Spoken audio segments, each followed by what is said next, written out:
Kahala, Yehala, Bahashem, Yahushai, Brakatayawa, Brakatayawashai, Brakatayahala, Brakatayawashai, Brakatayahala, Brakatayahushai, the water above the bar called Kadash. Got to give double honors to the elders and apostles of Great Millstone that teaches truth, which I believe to the Spirit is 100% truth. Let's do a quick infield report, here in Babylon the Great. And just talking about some of the benefits, man, that the Lord has given us, man, the benefits of the earth. And I recently did a lesson, talking about how they demonize natural herbs and remedies and natural healing, holistic ways that we use prior to this devil taking over the medical to help heal ourselves, man. And you have to think about it. Many of the tribes that existed prior to these devils coming into their existence, coming into their domain, didn't have many diseases. I think when they came over here to the Americas, they had very few diseases, man. Very few, Didn't have much sickness or any of that. But since this devil been here, man, he brought a lot of diseases over here, like the Black Plague, typhoid, fever, the whooping cough.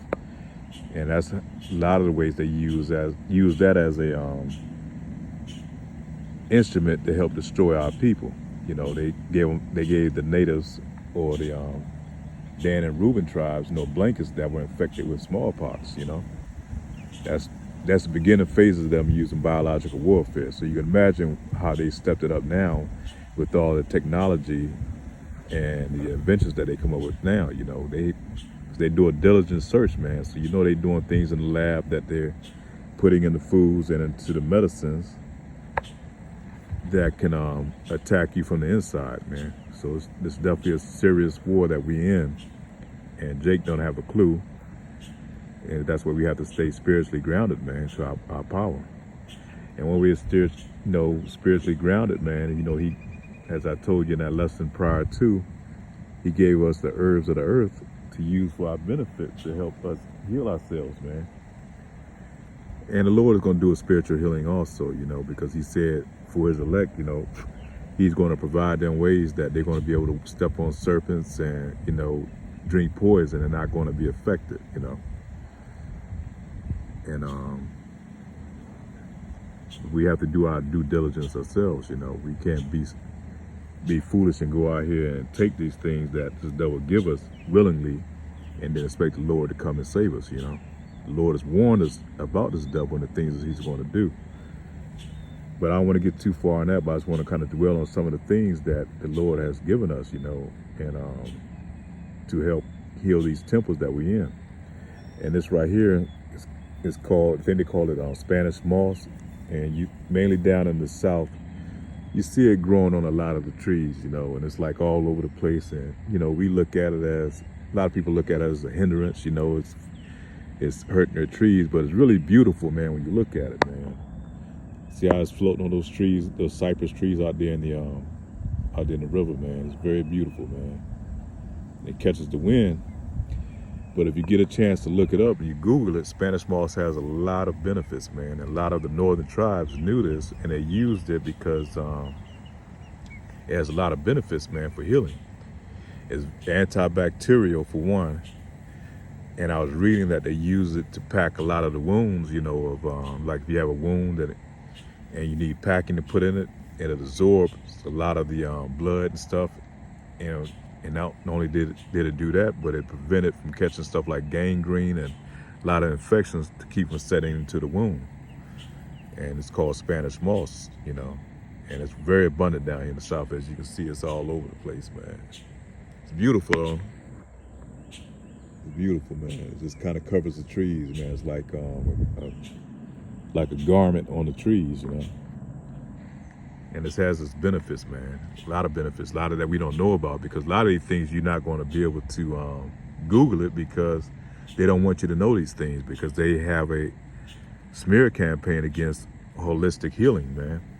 And I remember my grandmother, because I had a cousin that had asthma real bad, and she used to always, when we went down south, she would get this stuff and gather it up and put it inside the pillowcases of its pillow, and said it was good for asthma. So it's definitely good for respiratory illnesses that you're dealing with. So kind of keep that in mind. I think you have to go through it and make sure there's nothing in it like spiders and stuff like that. But it's very good, man. So one of the benefits that we have, and a lot of other things that they look and these things that we have, and society has told us those things are like weeds and no good for you. But the things that God, Yahweh Ba'ashem, Yahweh Shai, or God has put on the earth. God is just a title, because you have many gods, but you only have one name, and his name is Yahweh. But you have which is called dandelion. And dandelion, is a flower that grows up in your yard, and they tell you that, it doesn't look good in your yard. You're supposed to go out there and treat it with chemicals and get rid of it, so you can have a lush green yard. But that dandelion, man, has a lot of benefits that's good for the blood. It's a very good blood cleanser, the root of the dandelion, and also the flowers, the petals itself. But these are things that they're not going to tell you. They demonize these things against us. But yeah, dandelion and dandelion root. If you can find it in the area where there hasn't been treated with chemicals or pesticides, where it doesn't have these harmful metals in it, it's good to use. If you dry it out, you can boil it and make a tea out of it. It's very good for the blood. People having issues with high blood pressure and other type of blood issues, man. Dandelion. Actually, it's almost kind of hard to find now, especially down here where I'm at. I remember up north, though, you can see it all over the place. But you have to find it in a place that's, hasn't been treated with chemicals and stuff like that.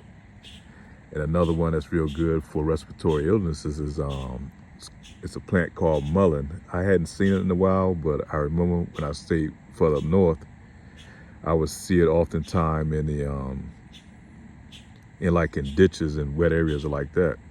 But you have to be careful when you get it from those places, because a lot of those mullein plants, they've been treated with, those ditches been treated with chemicals, man. So you have to be careful when you get it out of certain ditches. You have to go in an area that hasn't been populated. And if you find a mullein plant, it kind of feels like it's kind of cloth-like material. It feels almost like a felt type of plant. And if you get a chance, pull it up in your Google it and get an image of it.